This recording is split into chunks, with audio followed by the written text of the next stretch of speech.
Better Than Perfect. I'm your host, John Grubbs. Welcome to the show. Now, before we get into our topic, I wanted to share something with you that I found interesting in the news. And this is from The Wire's October 10.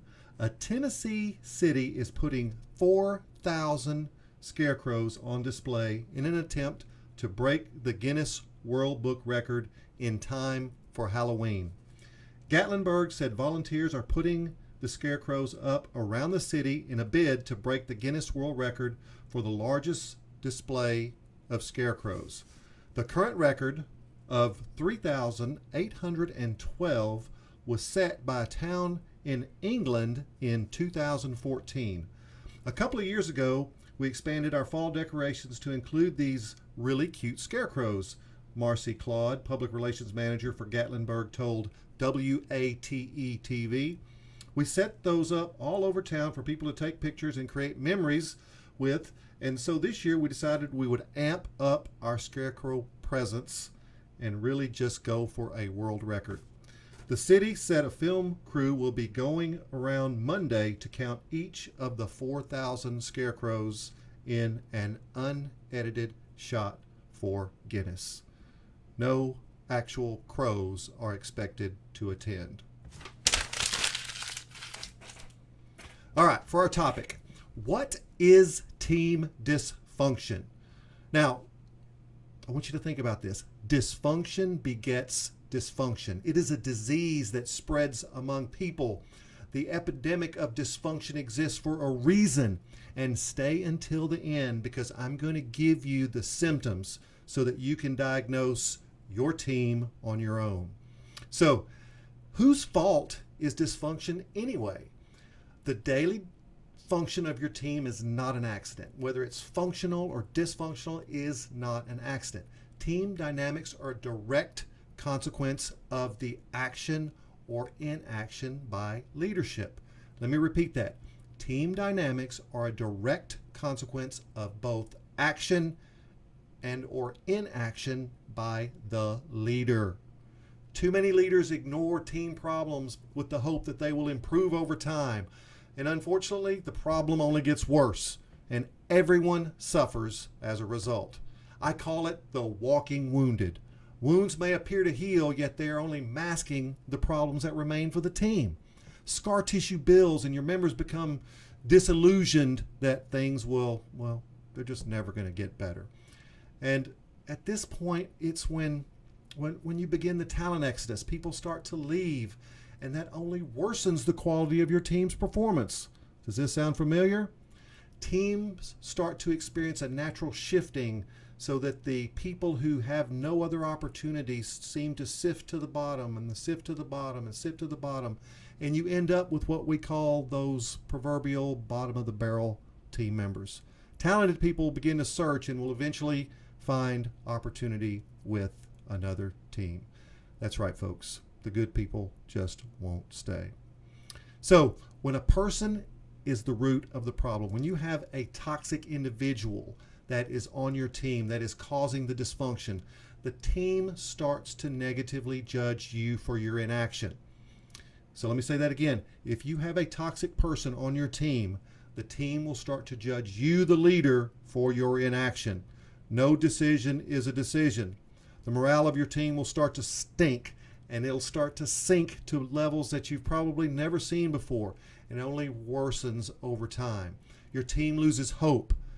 Their work effort starts to decrease. You're in what I call the talent doom loop.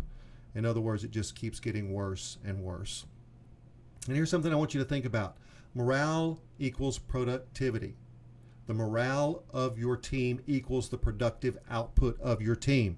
The entire team loses collective productivity over time. People lose that drive to give extra effort. You get what we call required effort, but you don't give what we call discretionary effort, because leadership fails to address the problem person on the team. Have you been there? Did you get the hat? So what do? There are two potential solutions for team dysfunction. And they're not extremely hard to do conceptually, but sometimes execution is much more difficult than conception. So here's number one. A team intervention can work if the facilitation is strong and candid, meaning that you must create a space where people feel safe to speak freely without fear of consequence if they're brutally honest about what they think stinks about the team. You have to create a system of trust where people can say, hey, this just plain sucks and I don't like it. If they can't speak freely, they're only going to filter information, and the higher it goes in the organization, the more it's filtered. The second thing you can do if you have dysfunction is to remove the problem person. This will cleanse the organization immediately. Those remaining will wonder, what took so long? The weight of the world has been lifted, and it's time to cut that tumor out of your team. I call these toxic tumors both benign and malignant. A benign tumor are those people that cause pain, that it's really uncomfortable to have them on the team. But a malignant tumor is a tumor that will kill the organization. They will take the entire organization down. And usually the sign of malignancy is related to how high that individual is on your team. So I promised you 5 symptoms.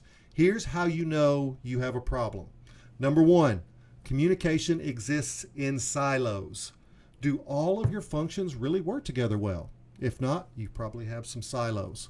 Number 2, conflict is common. Do you feel like you are always playing peacemaker with your team? If you do, then you likely have dysfunction. Number 3, stress levels are high. People are very busy and, they're always under pressure. If it seems like people are always going 100 miles an hour, then you probably have dysfunction on your team.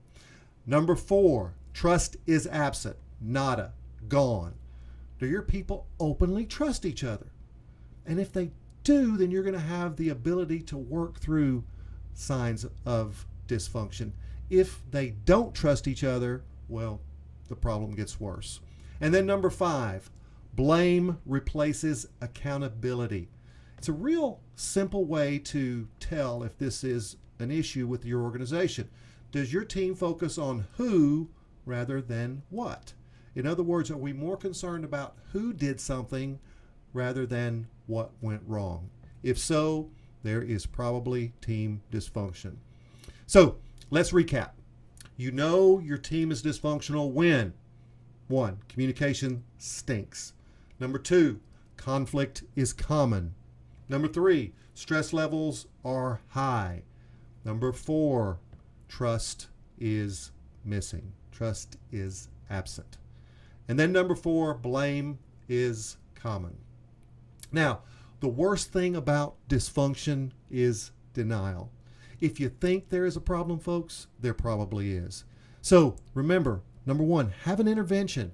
And this is really, really important. You may need the help from a trained facilitator if an intervention is necessary.